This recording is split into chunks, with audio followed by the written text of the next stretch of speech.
বর্ষাকাল মানেই বিকেলের দিকে একটু তেলে ভাজা খেতে ইচ্ছে করে। আজকে হয়েছিল বৃষ্টি, তাই বিকেলের দিকে আমি বানিয়েছিলাম মুচমুচে পেঁয়াজি। তো চলো আজকে আমি পেঁয়াজিটা কিভাবে বানিয়েছি তোমাদের সঙ্গে পুরোটা শেয়ার করি। হ্যালো এভরিওয়ান, তোমরা সবাই কেমন আছো?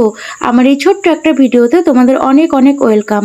তো প্রথমে এখানে দেখো আমি বেশ কিছুটা পেঁয়াজ কেটে নিয়েছি। তারপর আমি এর মধ্যে দিয়ে দিলাম কিছুটা সুজি।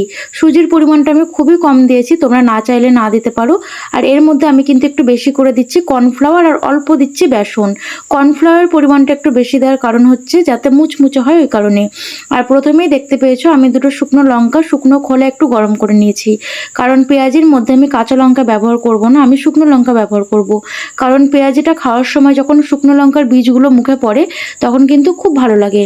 তো যাই হোক, তার মধ্যে আমি এখন দিয়ে দিলাম একটুখানি গোটা জিরে আর একটুখানি কালো জিরে আর একটু হলুদ, পরিমাণ মতো নুন।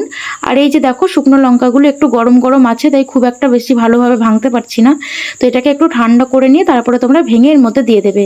আর কেউ যদি চাও কাঁচা লঙ্কা দিতে সেটাও দিতে পারো। তো তারপরে আমি পেঁয়াজটাকে এগুলোর সঙ্গে একটু ভালো করে মাখিয়ে নিচ্ছি, মানে যতটা আর কি জল বেরোয়। আর তারপর আমি সামান্য একটু জল দিয়েছিলাম। বেশি পরিমাণে জল দিলে কিন্তু প্রচুর তেল টানে, তাই তোমরা সবসময় চেষ্টা করবে অল্প জলে এই ব্যাটারটাকে মাখার। তো দেখো আমি সুন্দরভাবে মাখিয়ে নিয়েছি, আর এখানে আমি একটা ফ্রাইং প্যানে তেলও গরম করে নিয়েছি। তার মধ্যে আমি এবড়ো খেবড়ো একটা শেপে দিয়ে দিচ্ছি, মানে একদম গোল শেপ বা কোনো রকম একদম ঠিকঠাক শেপে দিলে হবে না, একটু এবড়ো খেবড়োভাবে দিলে কি মুচমুচে হবে ব্যাপারটা, মানে ভিতরটাও ভালোভাবে ভাজা হবে। তো তোমরা হাই ফ্লেম লো ফ্লেম এরকম দুই রকম ফ্লেম করে পেঁয়াজিগুলোকে ভালোভাবে ভেজে নেবে। তো আমি এখানে সুন্দর করে মানে পুরো তাওয়াটা জুড়ে এখন দিয়ে দেব। আর এটাকে একটু ভালো করে ঘুরিয়ে ফিরিয়ে উল্টো করে একটু লাল লাল করে ভেজে নেব। দোকানে কিনতে গেলে তো এক একটা পেঁয়াজের দাম 7 টাকা 8 টাকা করে নিয়ে নেয়, কিন্তু তার মধ্যে পেঁয়াজের পরিমাণ কম, বেসনের পরিমাণই বেশি থাকে।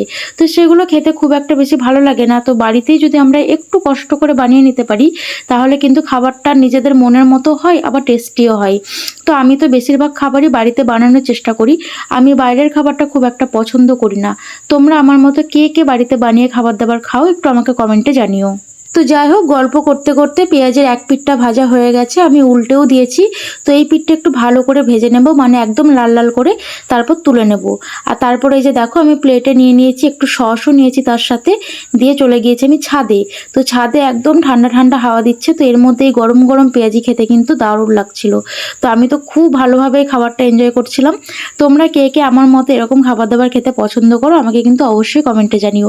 আর আমি কিন্তু পেঁয়াজিটা খাওয়ার পর চা করেও খেয়েছিলাম, তোমরা চাইলে চাটা একবারে সাথে নিয়ে বসতে পারো। তো একদম বিকেলবেলায় চায়ের সাথে পেঁয়াজি জমে যাবে।